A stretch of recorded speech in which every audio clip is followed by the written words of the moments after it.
Hello and welcome to Beyond Today, the program that addresses the future of our community through conversations with people who are working today for a better tomorrow. In our last program, we talked about how we can produce balanced growth in our community. Today, we're going to consider how to provide for effective transportation that can also be used as a tool to make our community a more livable place. I'm Ray Shermonte, your host for Beyond Today and Assistant Executive Director for the Hillsborough County City-County Planning Commission. We will be talking today with three people who are quite involved in Hillsborough County's transportation issues. Sharon Dent is the Executive Director of the Hillsborough Area Regional Transit Authority, Heartline, a bus system of 44 routes, of which 13 are express commuter routes, serving the over 1,000 square miles of Hillsborough County.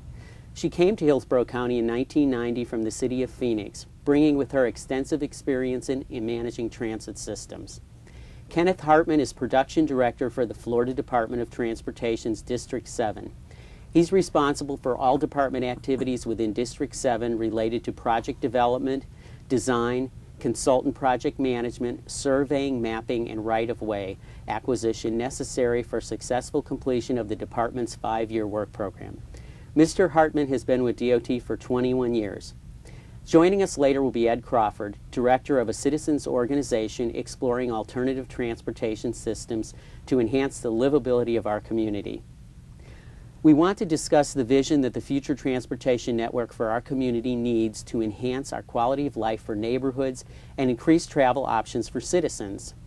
I'm going to ask Mr. Hartman the first question, and I think something on everybody's mind is the interstate. I'd like you to kind of describe what improvements you see over the next 5 years, the immediate future that we can look for. Okay, there are several. As many of the people in the audience have probably already noticed, Interstate 4 is under construction and will continue to expand under construction from 50th Street and to the west towards the city all the way to the east to the Polk County line. We're converting the existing 4-lane interstate into a 6-lane divided typical cross-section that will provide for wider medians and for a flatter profile so that you don't see the somewhat hilly type of environment on the interstate that you see today, helping to make it a safer route coming in from the east and going back home. That'll occur over the next 5 years. Like I said, construction is underway and we expect construction to be complete just after the turn of the century.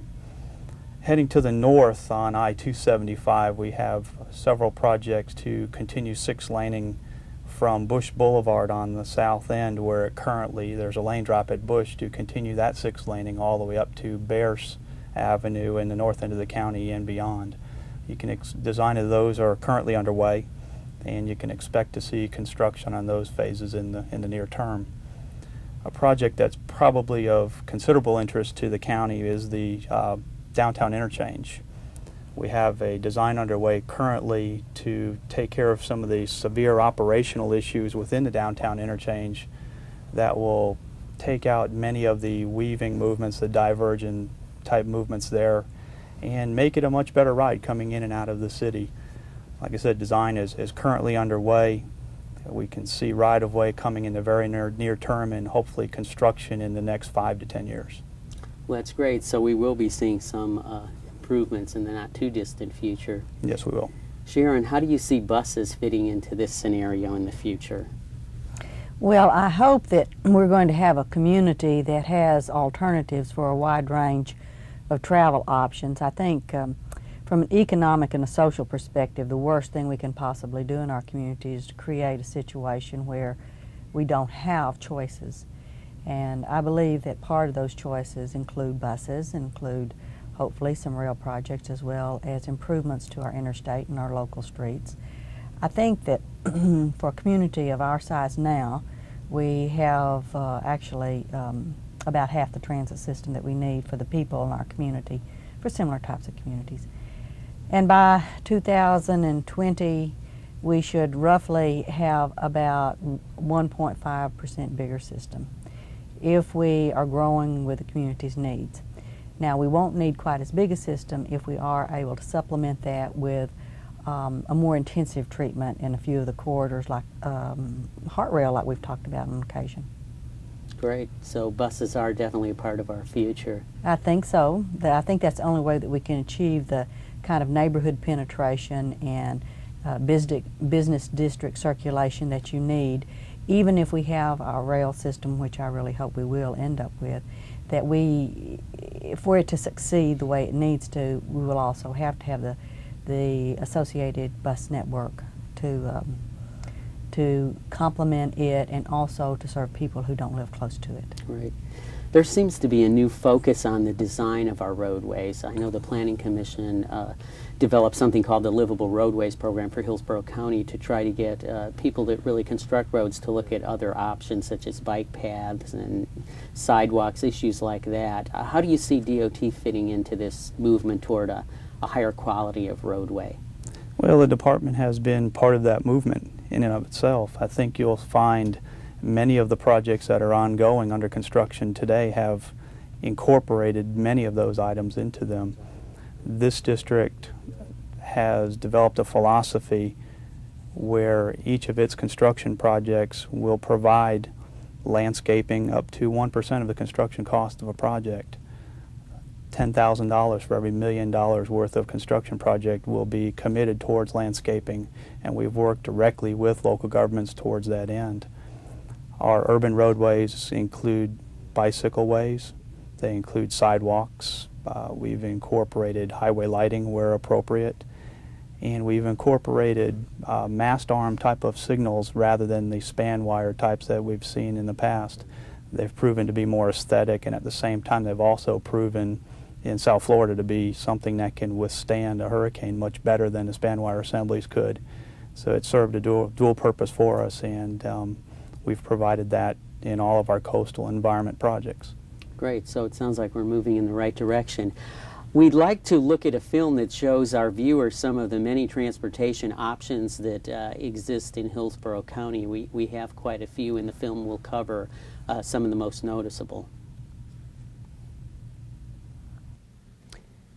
Here we have our interstate system, which I think is everybody's familiar with, our arterial roadways, which sometimes probably have a little bit too much traffic on them, which can bring about the need for some alternative forms of transportation that we've been discussing. Sharon's bus system. Also, one of the new features on the buses is a bicycle carrier on the front, which is being used more and more. As you look around and see buses, you very often will see a bicycle on the front of the newer buses that have this feature.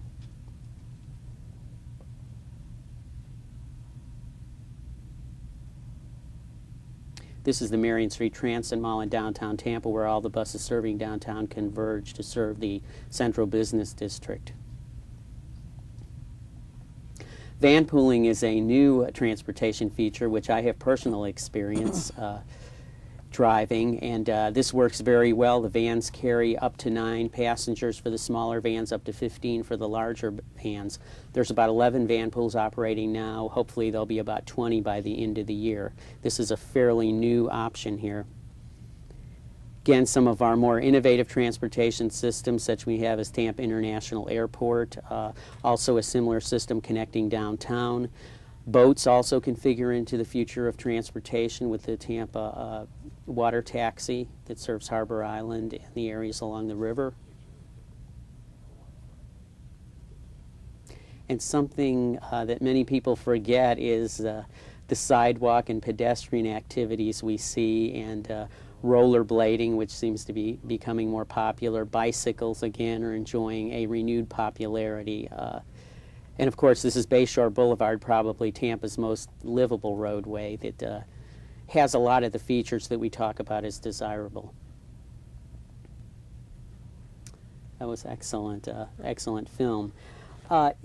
I'd just like to ask a question about DOT, because there's so many challenges I know you're facing with the needs and the growing population. But what do you really see as the biggest challenge to DOT over the next 10 or 15 years in meeting the transportation needs? Well, there are really two, I believe. The first being understanding the department's responsibility with providing transportation in a more regional fashion. We have the charge to take care of the movement of people and goods in our visitors to the state of Florida over long trips, not just the commute trip. Many times that creates a situation where we're being put in a position to develop a regional roadway that passes through a community. As a result of that, we have what I call the dilemma between Main Street and freeway. There's a desire on behalf of the community to have all the features that make it livable, while at the same time pass the traffic that must continue through that particular section in a way that can best serve them regionally. That dilemma is a difficult thing, and many times takes an awful lot of effort between the governmental bodies responsible and the communities themselves to satisfy both those needs. I think the second one being just the fact that there's a tremendous amount of need. Florida is growing rapidly. People are coming into the state every day, both to live and to visit. In order to accommodate those needs, the projects that need to be built, the services that need to be provided, the buses, the rail, the improvements to the airports and seaports and what have you, require quite a bit of revenue. And the difficulty there is it seems like we're unable to necessarily keep up with the growth. So I see that as being a great challenge for us to spend every dollar as wisely as we possibly can to provide the best possible modal options for those people that both live here and visit. Sharon, I know you have challenges too. What's your biggest challenge in providing effective bus transportation? I don't think that I could probably call it one, but if there is one single thing that might be kind of a joint thing that DOT and HART would be, have in common, is the issue of roadway construction. A bus system nor a rail system, neither one are effective without a good tight network of local streets, regional streets, and national roadways. So our challenge is how do we sustain the infrastructure we already have, because all of our existing funds that we have just go to sustaining. We have no money to really add additional capacity. We're so underfunded for the whole transportation system that we don't have ability to adapt. So part of, I think, the challenge that we face is how, for me, I need the roads to be built, but I need them to be built, with more miles of them, closer spacing over major streets, and fewer lanes in each one, so that people don't have to travel many miles out of direction to get where they're going to go, and so that pedestrians can easily walk up to the major street and catch the bus, instead of having a spacing of major streets that's every mile at the best and maybe 2 miles apart. It makes our whole community ineffective, and it will make it ineffective. Even if we build the freeways, we will still be ineffective as a city that serves its community well. Mm-hmm. Well, it sounds like we are facing some challenges. Ken, I'd like to thank you for being with us. When we return, we will talk some more with Sharon Dent, and we'll have Ed Crawford of Citizens for Rails. Thank you.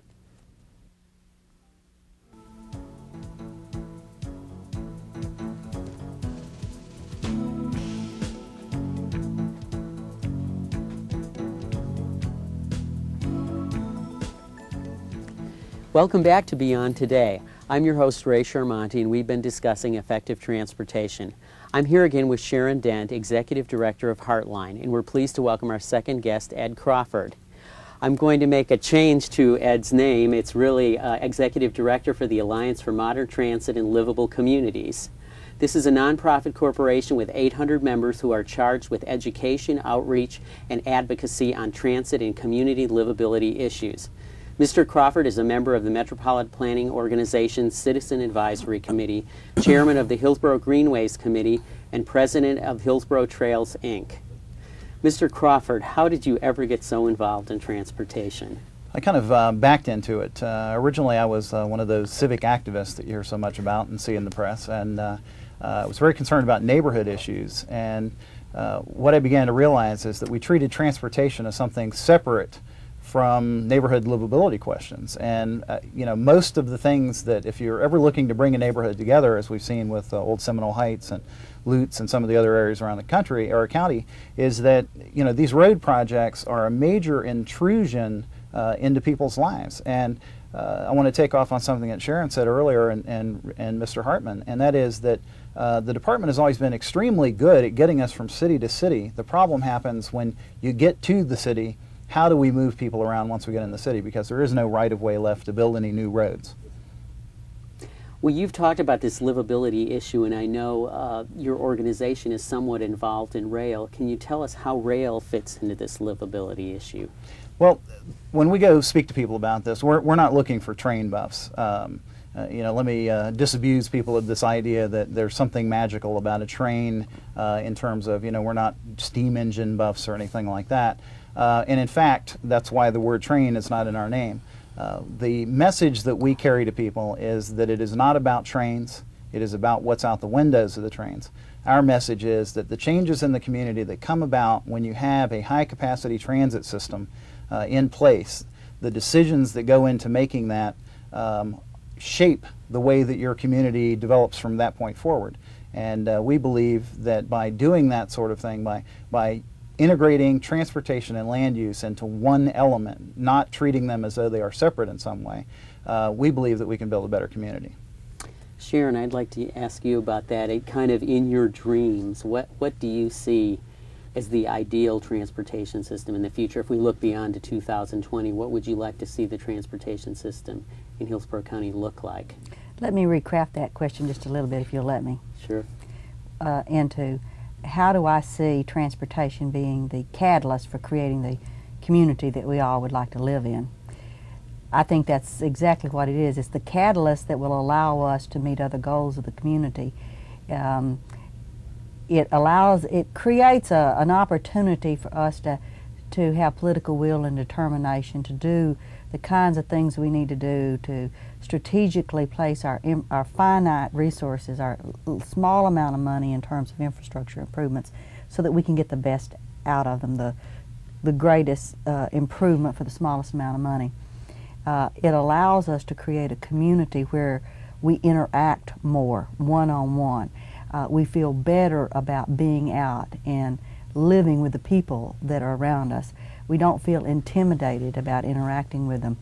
Something has happened not only with our society, in terms of hardening us and the criminal activity, but part of that is the effect that the isolation that our transportation system has created and the changes in the land use relationships that have isolated us as individual people. We live close together in a city, but we're all alone, and we don't own it. And when you don't own where you live, you don't work as hard to make it wonderful. And so what I see is the focus on potentially building a rail system is creating the opportunity for people to have the kind of dialogue that they seem to be yearning for, hungry for, to take ownership of their community and use potentially that kind of project to achieve other important community goals. So what I see is a rail network. I don't see one corridor. I see an integrated network of not electrified probably at that time, but diesel-powered small trains that are self-contained, so they don't have locomotives, so they're quieter. They can go into residential areas and not be too intrusive. I see an enhanced network of circulation with a fixed system in the downtown and Ybor area, maybe even out to Hyde Park, of a historic trolley kind of system. We call it the streetcar for those people who are working on the implementation of that system. I see a hierarchy of bus routes similar to, we have a hierarchy of roads, local, collectors, majors, freeways. I see a hierarchy of bus routes that are like that. They get better penetration into our neighborhoods because we're an aging population and fewer people can walk longer distances, but also an effective system that is feeding the train stations so that we don't compete between the bus system and the rail system. And more important than that, I see all of that coming together to create a community where people walk. People walk. Now that doesn't sound profound, but it would be a profound change. many, many bay shores. The type of streets that invite people to walk, wider grass medians between the pavement and the sidewalk area, sidewalks that are at least 8 feet wide instead of 5 feet wide, so you don't feel that the roadway environment is hostile to you, so you don't feel concerned about your child being let loose to walk on a sidewalk, or an elderly person going out for a stroll in the evening worrying about a car jumping a curb, even if there is a curb. I see roadway network that is effective enough and is designed in such a way that people can cross it. No more Del Mabrys and no more US 60s. Those are dehumanizing, and they make our community not a very nice place to live. It's the speeds and it's the lack of amenities that allow people to use the streets. It's got to go, because we need a community where people can function properly, and that means I can feel comfortable about crossing the street to come talk to you. I couldn't do that on Del Mabry. Del Mabry needs to be rebuilt. It's an existing right-of-way that has tremendous amounts of capacity that isn't operating effectively because it's actually, that capacity is distributed in the wrong way. Well, we've kind of talked about the idea of integrating pedestrians and rail and all forms of transportation. Ed, how can we get the public to look at these alternatives? Everybody's so used to driving in their single occupant car. What can we do to get them involved in looking to the future? Well, I think there are two issues. The first one is that our government's policy, essentially since World War II, has been that in order to be a citizen participating in daily life in our community is that you must own a car. So the message of the government is that you must own a car. And it's clear in the way that we funded transit from the years since World War II. Funding has been just, slashed as you've gone along. And we've reached a point where we've lost sight of a couple of issues that Sharon touched on a little while ago, and I phrase those as three things: choice, affordability, and local control. We have to give people a choice of how they move around the community. The presumption in your question is that, well, everyone would want to drive, but everyone doesn't want to drive. If that were the case, then there would be no community in the United States in which they had an effective transit system, and that's just not so. So, we have to provide a choice. We are not attracting choice riders. Heartline is not attracting choice riders. Choice riders is not a grade of stake. It's people who have a choice to take transit if that's what they elect to do. It has to be something that's affordable. Because of the Intermodal Surface Transportation Efficiency Act, we are now faced throughout the United States, and particularly here, with having to have a cost-affordable transportation plan. And when we went to that, when we simply started eliminating those roads that we always had on the wish list, but everyone knew we didn't have the money for, once we did that, we began to realize, well, we only have a third of the money that we need. We should have known that all along, and probably some people did, but the light has really gone on now. And the other thing is local control. It is really important that the people in Hillsborough County and the people in the Tampa Bay area get to make these decisions. And so that's why I'm happy that we are beginning next month a major investment study, which I don't know if you've explained in the past to your viewers, but it is the most democratic process ever imagined for coming up with transportation policy. And so there will be hundreds of meetings around Hillsborough County. All of us will be participating. Hopefully all of your viewers will get a chance to participate. All they have to do is pick up a newspaper periodically or watch the HTV, and they will see about public meetings and hopefully get a chance to go to those meetings and find out what this process is about. That's great. I'm glad that study is undertaken. We haven't discussed that before, but that certainly is an important step in studying our transportation system. Sharon, I'd like to ask you about examples that people might be able to look at in other parts of the country that might be a little bit ahead of us on this path to the future. Can you give us some cities that you think have pretty effective transportation systems?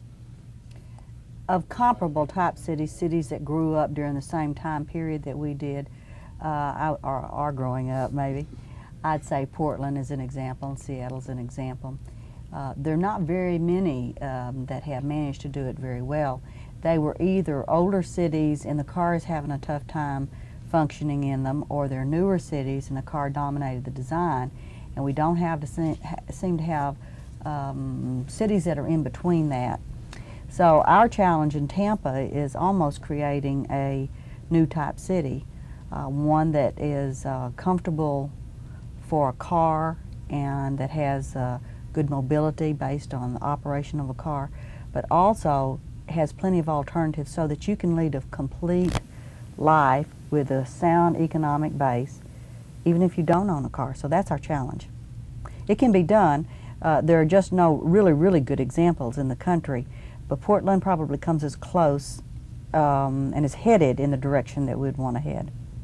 Great. Well, I think Portland is a good example.